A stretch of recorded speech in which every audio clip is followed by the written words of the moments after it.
get your 2 fragments of the black keys. While when it's Linguris and some other combination like Linguris and Talit Urui, I think then you can do 3 quests in Linguris and that will complete it. This one with Linguris and Agana, if you do the Linguris one from the elves, from the men, as well as the Wanted Spiders one, you actually get completed on 3. Okay, yeah, that's it. That might be it.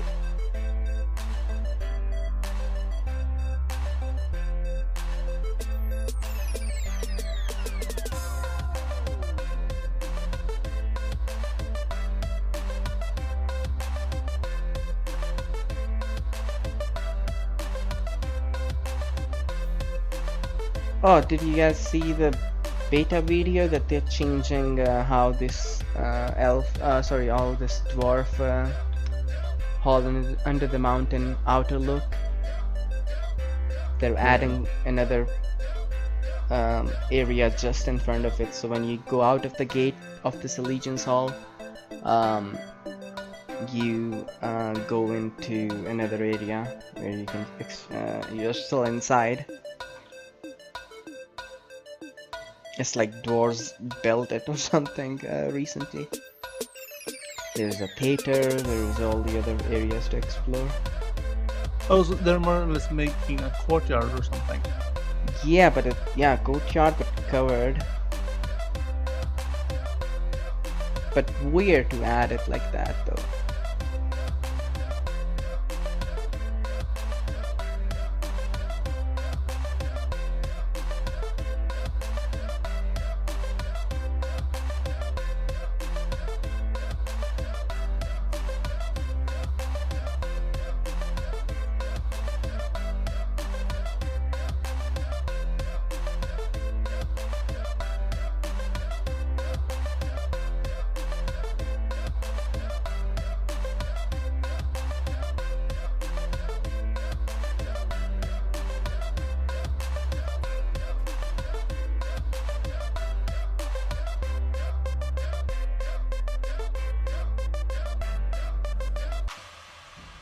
By the way, which new area are we getting? Getting 2, the Iron Mountains and the Grey Mountains. All it's gonna be dwarf heavy area.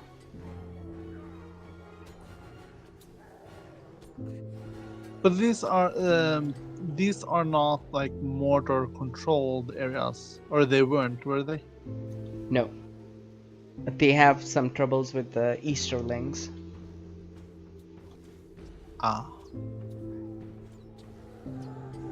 Kind of surprised they're not doing the Bjorning area, like while they're. It's in the map. It's in the map, so I'm assuming that's gonna be the next one. Because on the east side, on the west side, southwest of the map, you can see the Bjorn lands.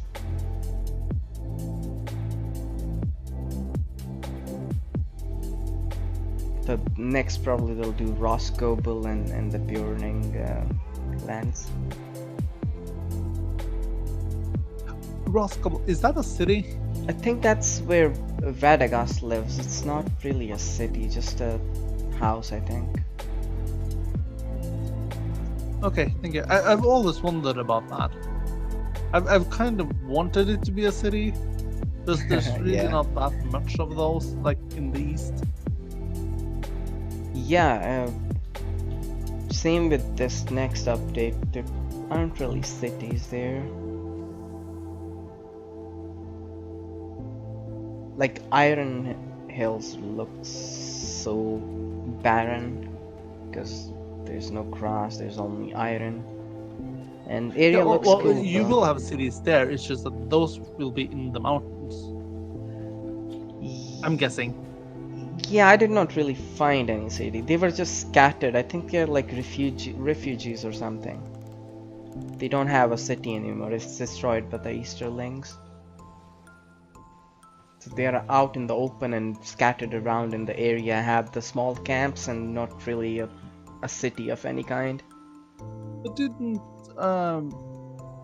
when Dane came to Erebor, didn't he come from the Iron Hills? Yeah, but I think when he came, the area that he left behind kind of got taken over by these Easterlings who came to fight. That's the explanation. I never thought that he like took the entire population, but he might of course have done that. Yeah, when he took over Erebor, he brought all his people here, and only like few of them were left behind, and that's when the Easterlings attacked him.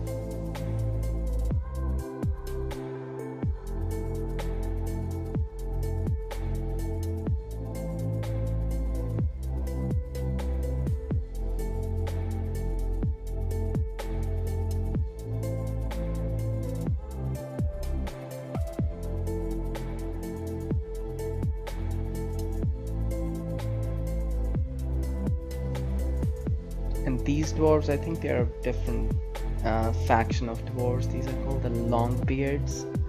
Not familiar with them. The Longbeards are the Durin's people. Durin folk? It's the Durin's folk. It's the people we are dealing with now. Okay. What are the other factions of the dwarves? I don't. You have the ones in Belagos and the other city in which, like in the first stage, Nograd or something like that. But those two cities fell, and I think the refugees of those people came to Khazad-dûm. Although I'm not sure if they are of the Longbeards or if they're just refugees who joined them. Yeah.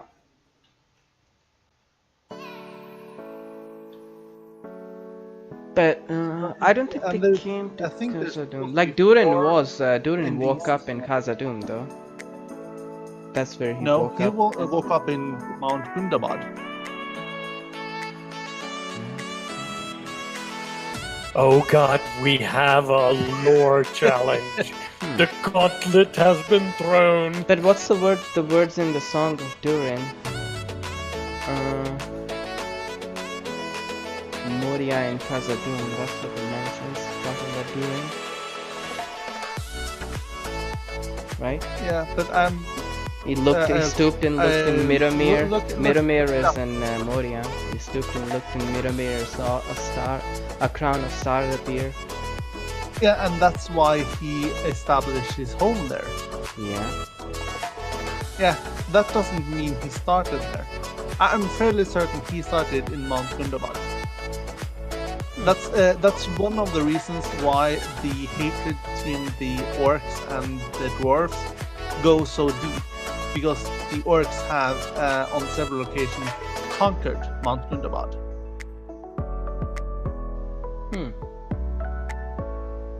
Okay. Interesting.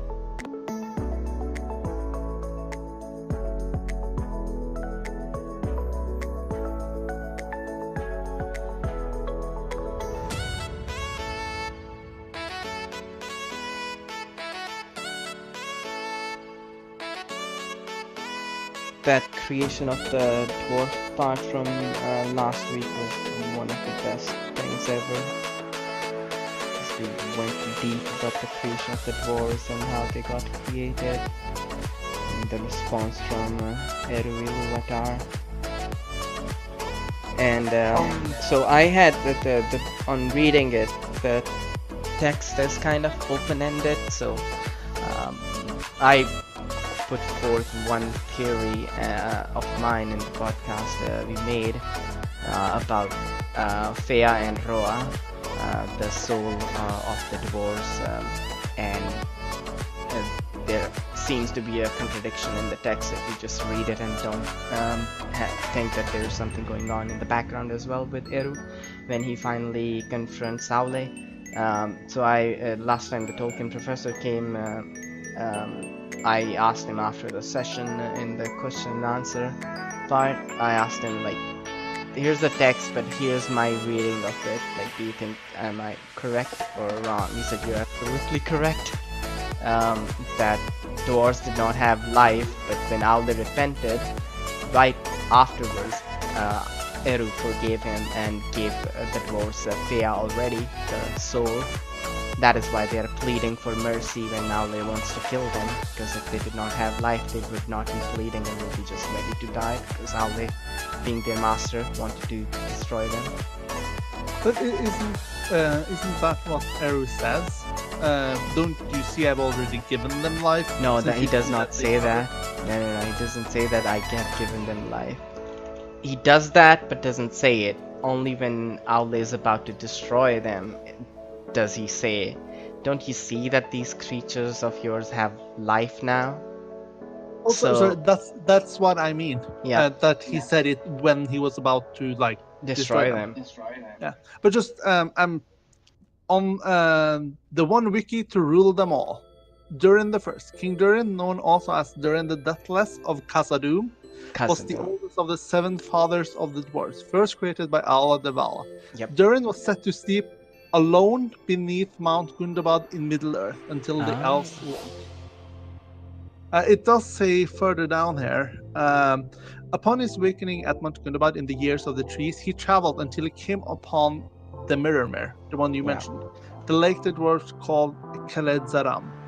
He created there a great city within the misty mountains. This was Khazad-dûm, known by the elves Moria. as Moria. But wasn't that the name Moria? Doesn't that come after the fall? No, that's the Elvish translation of Khazad-dûm. That's Moria. Oh, so it's always been called yeah, Moria. it's always been called Moria by the elves. Only Khazad-dûm is a word. Doesn't Moria like Black Abyss or Black Pit or something? Well, it might have been black. Because that doesn't sound very nice. Very nice. Well, the relation between the elves and dwarves hasn't been nice, so of course they'll give it that name. And obviously all the story is...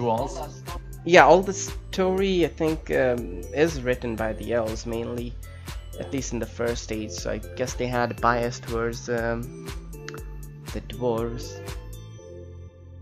But it could be, as you say, it just Black Pit. It was black, dark.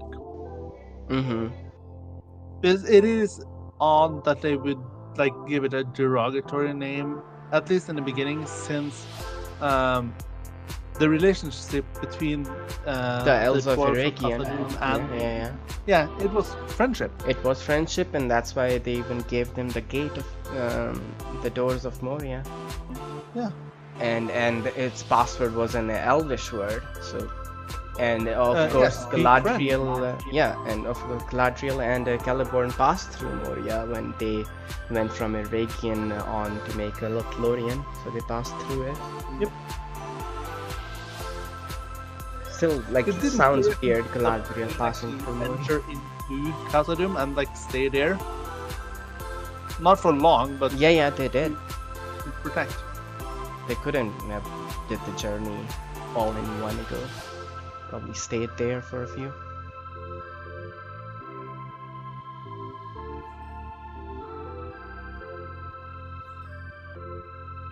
Thank you for watching, and subscribe please.